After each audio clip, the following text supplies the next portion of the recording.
I'm Dr. David Baker Hargrove. And I'm Robert Baker Hargrove. And And we're we're at the top of your inbox. This is the place where we come together to bring to you all of our years of lessons learned from owning and operating businesses both independently and together. And our goal is to provide you with a little bit of a business bite for you to take back to your company to help your business grow and your leaders develop. So, Dr. Dave, what's at the top of your inbox today? So today I thought that we would talk about how skill sets transfer. Skill sets absolutely do transfer, and quite often many people don't think about that when they're looking to hire individuals or they're looking to fill positions. And so when we discuss skill sets transferring, what are some of the top 2 or 3 things that come to your mind, Dr. Dave?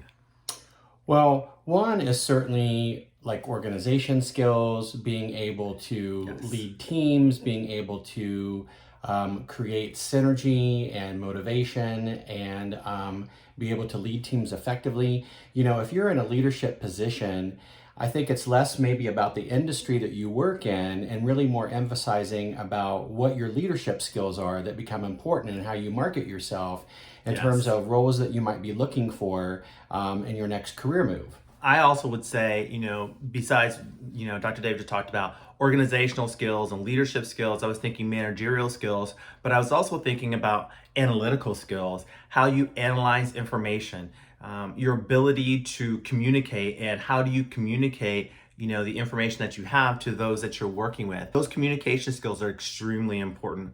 Also, I will say how you're able to interpret things how are you able to interpret information that you are given? Because one of the things about being able to say that skill sets transfer is that you're a high learner. You learn very quickly. You're able to analyze, you're able to interpret information, you're able to communicate that information, and then you're also able to lead people. But you're also developing people is also another huge skill, the development of those individuals.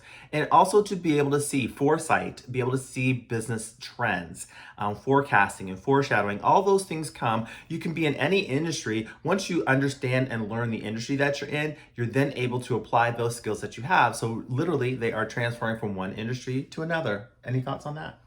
Yeah, and I think the hardship here is that a lot of people who are hiring or looking for the right fit, they don't actually know that those are really the skills that they're looking for. And so, we tend to get stuck into these blinders of, oh, well, I run a construction firm, and so I need to have people specifically with construction experience. And maybe that's actually not the right fit for a leadership role, because you're really looking for different kinds of skills that might really bring in some new energy, that with those skills, the skills that Robert talked about or I mentioned earlier in terms of analytical skills or leadership skills, might bring in new energy into your organization and might really breathe new life into it that you never even expected.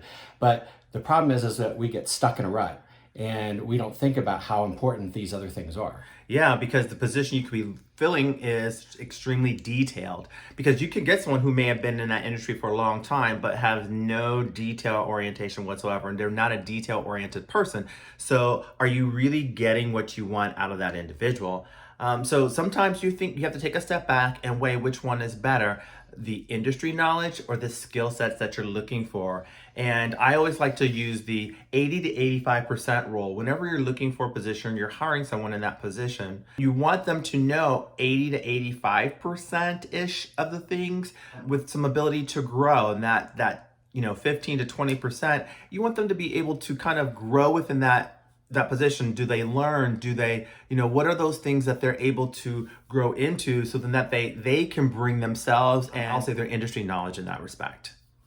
Yes. And so, and if you are on the hiring end of the person, like you're the hiring manager or the hiring executive, it's really important to really think about these things, about how you can add additional life into your teams and how you can bring new energy into your teams and not necessarily getting stuck in the same old, I'll say, with, it has to be everybody from the same industry. Because what we've certainly found is that in the past is that when we bring people in that have certain key skill sets that don't necessarily come from the industry that of the business that we're running, we've actually found that to be very rewarding to bring those people in when they really have those analytical or leadership skill sets that are very Absolutely. Yes. valuable in contributing and breathing new life into the organization. And if this is something that you're interested in or really want to kind of take a look at or need some assistance with, you can reach out to me at robertbakerhargrove.com. Or you can reach out to me at davidbaker-hargrove.com. Or you can reach out to both of us at bhdassessment.com. And so until next time, we'll see you At the top of your inbox.